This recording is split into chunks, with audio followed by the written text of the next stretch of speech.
Hello students, welcome to my YouTube channel. आज हम लोग फिज़िक्स में यूनिट 1 स्टार्ट करने जा रहे हैं। तो आपका यूनिट जो 1 है वो है स्थिर वैद्युत, और इस यूनिट में 2 चैप्टर हैं, जिसमें से पहला चैप्टर है वैद्युत आवेश तथा क्षेत्र। ठीक है, तो मैं आपको फिज़िक्स में बहुत ही इजी वे में और रियल लाइफ एग्जांपल के साथ बेसिक से कॉन्सेप्ट तक, है ना, बहुत ही इजी वे में ट्रिक के साथ बहुत अच्छे से समझाऊंगी। आपको फिज़िक्स को पढ़ने में बहुत इंटरेस्ट भी आएगा और आपको बहुत मज़ा आएगा। बस आपको वीडियो को लास्ट तक देखना है, और कुछ भी डाउट होगा आप मुझसे कमेंट सेक्शन में पूछ सकते हैं। तो चलिए स्टार्ट करते हैं। तो छोटे छोटे कुछ अभी इसमें की पॉइंट्स है, उसको मैं आपको बताते जाऊँगी। और पहले हम लोग जो छोटे छोटे वर्ड हैं उनका बहुत अच्छे से पहले मीनिंग समझ लेंगे, तभी हम लोग को आगे का जो कॉन्सेप्ट है वो अच्छे से क्लियर हो पाएगा, है ना। तो यूनिट 1 जैसे कि नाम है स्थिर वैद्युत। स्थिर वैद्युत मतलब होता क्या है ना। मान लो कोई आवेश है, और मान लो ये प्लस आवेश है, और इस आवेश के कारण उसके जो चारों ओर है ना, उसका एक प्रभाव बन जाता है, और उसके प्रभाव और गुणों का अध्ययन करना, उसी को क्या बोलते हैं हम लोग, स्थिर आवेश कहते हैं। ठीक, अब हमारे चैप्टर का नाम है वैद्युत आवेश क्षेत्र। अब ये वैद्युत आवेश क्षेत्र मतलब होता क्या है, इसको हम समझेंगे, है ना। तो उसको समझने से पहले हमको ये समझना पड़ेगा कि ये विद्युत होता क्या है, विद्युत क्या है। ठीक, तो इसका जो डेफिनेशन है वो ऐसा है कि उस ऊर्जा को जिसके कारण किसी पदार्थ में हल्की वस्तु को आकर्षित करने का गुण उत्पन्न हो जाता है, उसे हम लोग विद्युत कहते हैं, है ना। जैसे कि आप लोग कभी देखे होंगे कि जब आप कंघी से बाल को अपने रगड़ोगे, है ना, उसके बाद उसको कागज़ के पास ले जाना, कागज़ के छोटे छोटे टुकड़ों के पास। तो वो जो कागज़ के छोटे छोटे टुकड़े हैं वो कंघी से क्या होने लगते हैं, आकर्षित होने लगते हैं और कंघी में चिपकने लगते हैं। ठीक, तो वही बोल रहा है इस परिभाषा में कि उस ऊर्जा को, अब उस ऊर्जा मतलब उस कंघी में एक ऊर्जा आ गई, है ना, जिसके कारण वो कागज़ के टुकड़ों को अपनी ओर क्या कर रहे हैं, आकर्षित कर रहे हैं। वो कागज़ के जो छोटे छोटे टुकड़े हैं, है ना, या कोई धूल के कारण उस कंघी में क्या होने लगते हैं, आकर्षित होने लगते हैं। ठीक, तो उसी को बोल रहा है कि उस ऊर्जा को जिसके कारण किसी पदार्थ में अपने से हल्की वस्तु को आकर्षित करने का गुण आ जाता है, उसे ही हम लोग क्या बोलते हैं, विद्युत कहते हैं। ठीक है, तो ये तो हर कोई देखा ही होगा अपने डेली लाइफ में, कभी ना कभी ऐसा किए ही हो आप लोग। ठीक है, तो ये है। अब हम लोग देखेंगे विद्युत में होता क्या है। विद्युत में मतलब क्या है कि जिस पदार्थ में हल्की वस्तुओं को आकर्षित करने का गुण उत्पन्न हो जाता है उसे विद्युत में बोलते हैं। अब जैसे मैंने अभी एग्जांपल में बताया, तो आप वो जो कंघी है ना, जिसको हम लोग अपने बाल से रगड़ते हैं, तो उस कंघी में गुण उत्पन्न हुआ कि इसको कागज़ों को अपनी ओर आकर्षित करने का, तो वो कंघी क्या कहलाएगा, विद्युत में कहलाएगा। तो इसको आप लोग याद रखेंगे, क्योंकि ये ऑब्जेक्टिव क्वेश्चन में भी दे सकता है कि विद्युत में किसे कहते हैं, या फिल इन द ब्लैंक्स के रूप में दे देगा कि जिस पदार्थ में हल्की वस्तुओं को आकर्षित करने का गुण उत्पन्न होता है उसे खाली स्थान कहते हैं। तो आप क्या लिखोगे, उसको विद्युत में कहते हैं, है ना। ये हुआ। नेक्स्ट है हमारा वैद्युत आवेश, है ना।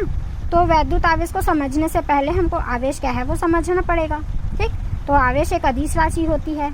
अब देखो, विद्युत आवेश एक ऐसी भौतिक राशि है जिसे आकर्षित कर लेने पर कोई पदार्थ विद्युत में हो जाता है और विद्युतीय गुणों का क्या करता है, प्रदर्शन करता है। इसको हम इस एग्जाम्पल से समझेंगे। देखो, जैसे कि यहाँ पे एक कांच का छड़ है ना, जैसे कि इस चित्र में मैंने बनाया है। एक कांच का छड़ है और ये एक रेशम का कपड़ा है। ठीक, अब क्या होता है, दोनों के बीच जब घर्षण कराया जाता है, मतलब कांच के छड़ को रेशम के कपड़े से जब हम लोग रगड़ते हैं, तो जो कांच के छड़ का जो इलेक्ट्रॉन है वो बाहर निकल के किस में चले जाता है, रेशम के कपड़ों पर। मतलब ये इलेक्ट्रॉन त्यागने लगता है, कांच का छड़ है वो। तो जब ये इलेक्ट्रॉन त्यागता है तो इस पर प्लस आवेश क्या हो जाता है, प्लस आवेश से आवेशित हो जाता है, और जो इलेक्ट्रॉन ग्रहण करता है वो माइनस आवेश से क्या हो जाता है, आवेशित हो जाता है ना। कहने का मतलब जो इलेक्ट्रॉन त्यागता है ना, उसमें धन आवेश, और जो इलेक्ट्रॉन ग्रहण करता है उसमें माइनस आवेश आ जाता है। ठीक, तो इसलिए यहाँ पे कहा जा रहा है कि विद्युत आवेश एक ऐसी भौतिक राशि है जिसे अर्जित कर लेने पर, है ना, कोई पदार्थ विद्युत में हो जाता है और विद्युतीय गुणों का प्रदर्शन करता है। ठीक, तो यहाँ से तो आवेश निकल रहा है, तो यहाँ से आवेश निकलने के कारण जो ये है, ये कांच का छड़ वो कैसा हो जाएगा, विद्युत में हो जाएगा। विद्युत में मतलब अपने से हल्की वस्तुओं को अपनी ओर क्या करेगा, ये आकर्षित करेगा, है ना। इसीलिए इसको क्या बोल रहे हैं, विद्युन्मय बोल रहे हैं। ठीक, तो ये हुआ। अब यहाँ पे हम लोग आवेश के कुछ गुण देखेंगे। तो आवेश क्या है, एक भौतिक राशि है और ये एक अदिश राशि है ना। और जो विद्युत या चुंबकीय क्षेत्र उत्पन्न करता है या उसके प्रभाव का अनुभव करता है। ठीक, तो आवेश क्या है, ये एक अपने विद्युत और विद्युतीय क्षेत्र का उत्पन्न करता है और उनके प्रभावों का अनुभव करता है। वैद्युत आवेश का SI मात्रक कूलाम है। इसको आप लोग याद रखेंगे, ऑब्जेक्टिव क्वेश्चन में ये दे सकते हैं कि वैद्युत आवेश का SI मात्रक क्या होता है। ठीक, अब इसका होता है विमीय सूत्र। तो विमीय सूत्र हम लोग देखेंगे, धारा I है ना, I यानी कि धारा को I से दर्शाते हैं, is equal to Q/T। Q यानी कि आवेश अपॉन T यानी समय। अब इसको जब हम ट्रांसफ़र कर देंगे तो ये इससे इधर मल्टीप्लाई हो जाएगा, तो Q इज इक्वल टू हो गया I × T। अब इसका विमीय सूत्र कैसे बनेगा, यहाँ पे कोई दूरी है क्या, तो m यहाँ पे 0 हो जाएगा, है ना। लेंथ कुछ है इसका नहीं है, तो L0, T यहाँ पे समय है तो T, और धारा A एम्पियर, है ना। तो ये हो गया इसका विमीय सूत्र, M0 L0 T A। अब हम यहाँ पे देखेंगे आवेश उत्पत्ति का इलेक्ट्रॉनिक सिद्धांत। आवेश उत्पत्ति का इलेक्ट्रॉनिक सिद्धांत, तो इसमें क्या होता है ये मैं आपको एक एग्जांपल से समझाऊंगी। जैसे हम लोग सोडियम का परमाणु क्रमांक क्या होता है, 11, है ना। तो क्या होता है, जब हम सोडियम और क्लोरीन के बीच रिएक्शन करवाते हैं, सोडियम का परमाणु क्रमांक 11 और क्लोरीन का परमाणु क्रमांक 17, है ना। तो दोनों के बीच इलेक्ट्रॉनों का आदान प्रदान होता है। ठीक, तो इसमें से जब इलेक्ट्रॉन निकलता है तो इसका परमाणु क्रमांक कम हो जाता है, मतलब द्रव्यमान में कमी आ जाती है ना। तो इसमें से जब आवेश निकलता है तो आवेश में कमी आती है, तो यहाँ पे धन आवेश होगा। ठीक, और यहाँ पे आवेश में जब कमी होती है तो ये हो जाता है ऋण आवेशी।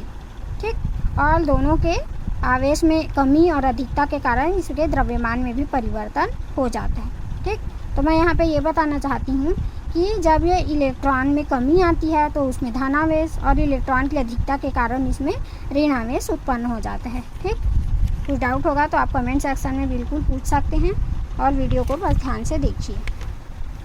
उसके बाद अब फिर आता है कि बेंजामिन फ्रैंकलिन ने एक उपयोग किया। क्या उपयोग, एक कांच का छड़ लिया, उसको रेशम के कपड़े से और एबोनाइट के छड़ को उन्हीं कपड़ों से उसके बीच घर्षण कराया, मतलब तो इसको रगड़ता है उससे।